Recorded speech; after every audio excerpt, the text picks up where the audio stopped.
All right, we're going to work on some practice problems together to make sure that this is solid before we go ahead and add some new things. So you have two diagrams here, and I want you to think about how they're the same and how they're different. So I want you to go ahead and write down how they're the same and write down how they're different. Go ahead and reflect on that right now. All right, so something that I noticed about them that is the same is that they both have shaded areas. And that for each of them, one full square unit equals, or not equals, has side lengths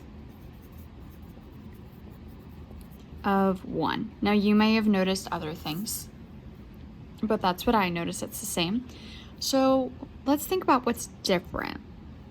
Well, one thing I noticed is that one figure is fully shaded, and the other one's not.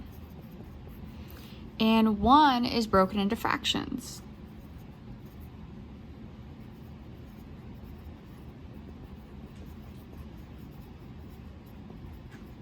All right, so now I'm being asked how finding the area of the shaded region is the same and how it is different. So same, different. All right, so I'm gonna go ahead and label these as diagram A and diagram B. So I want you to now go ahead and find the area of the shaded area of diagram A. All right, so I have space here. So I'm gonna go ahead and figure out the length times the width because that is how we solve for area. So area equals length times width. So I have 1, 2, 3 full unit holes there and 1, 2, 3, 4 holes here. So this is my length and this is my width. So area equals length, or 3 times 4. So area equals 12. All right, now let's take a look at B. All right, so I need to find the length times the width here. So let's go ahead and look up here. I have, this is 1. Okay, I have another one of those, another one of those, and another one of those. So I have a total of 1, 2, 3, 4 of these. So this side is 4. And this whole thing is 1. But only this part is shaded. I'm gonna ask myself, how many pieces has this been split into? It's been split into 3, and I only have 1/3 of those shaded. So my length is 4 and my width is 1/3. Area equals length times width. 1/3 times 4, or 4 times 1/3, it doesn't matter what order. All right, well, I know how to solve this. Go ahead and turn 4 into a fraction, that whole number into a fraction, and multiply top by top and bottom by bottom. Area equals 4/3. And if I want to get fancy, I can change this into a mixed number by pulling out the holes and getting 1 1/3. All right, so let's go ahead now and think about the work we've done here and ask ourselves, how is finding the area of the shaded region the same and how is it different for both of these figures, A and B? Go ahead and try that on your own. All right, one thing that I noticed that was the same is I used the same formula. I used length times width for both. Something that I noticed that is different is one side on diagram B was a fraction. So I had to multiply by fractions. All right, let's go ahead and check the next one. So let's go ahead and look at 2A. What is the area of this rectangle? Go ahead and explain or show your reasoning. Try this one on your own.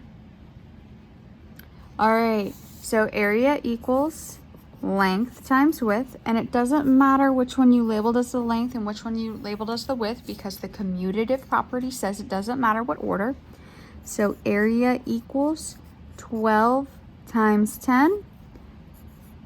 I'm going to use the distributive property to help myself make this easier to solve. Area equals 100 plus 20. Area equals 120 units squared. All right, go ahead and look at B now and find the area of the shaded region and explain or show your reasoning. Go ahead and try that. All right, so first I'm gonna figure out this side. So this is 1. I have 2, 3, 4 of these, so this side is 4. And on this side, this whole thing is 1, but it looks like I don't have the whole thing. So I need to go ahead and figure out what fraction I have. So this whole here has been split into 1, 2, 3, 4, 5 pieces, and I have 3 of them. So I have 3/5. Area still equals length times width. I'm gonna say this is my width and this is my length. Area equals 4 times 3/5. I'm going to turn my whole number into a fraction by putting it over 1. 4 times 3 gives me 12. 1 times 5 gives me 5.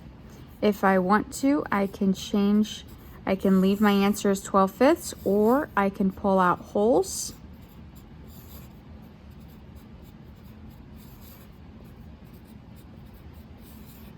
And get 2 2/5. Okay, so I want to know how these two area calculations are the same and they're different. So go ahead and write that down on your own. So one thing I noticed that was the same was they both used length times width. And what is different? Well, one has a fraction as an answer. One answer is actually a mixed number. Is a mixed number. All right, let's go ahead and look at the next one. Number 3, the shaded part of the diagram shows the top of a stove. What is the area of the stovetop? Explain or show your reasoning. Go ahead and try this on your own. All right, so I'm gonna start over here. This whole side is 1, and I have 2 of these, so this is 2. This whole thing is 1 hole. I have 2 holes, 3 holes, and then that. So I have 3 plus this hole has been split into 2 pieces, so I have 1/2.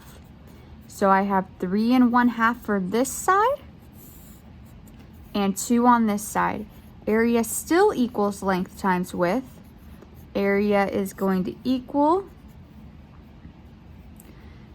2 times 3/2. I'm going to use the distributive property to solve this. So I'm still multiplying 2 times 3.5. I'm just splitting it into 2 pieces to make it easier. Area equals 6 plus 2 over 2. I can say area equals 6 and 2/2, or I can recognize that this is 1 whole and do 6 plus 1, which gives me area equals 7 feet squared. All right, last problem. Find the area of the shaded region and explain or show your reasoning. Go ahead and try this one on your own.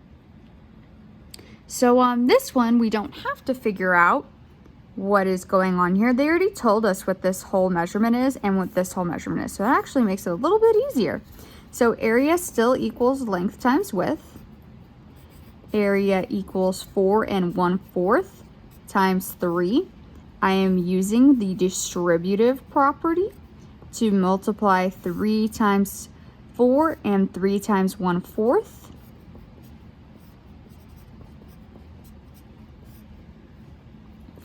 Area equals 12 plus 3/4. Area equals 12 3/4 feet squared. I hope that helps you get some better understanding and some more practice of this concept.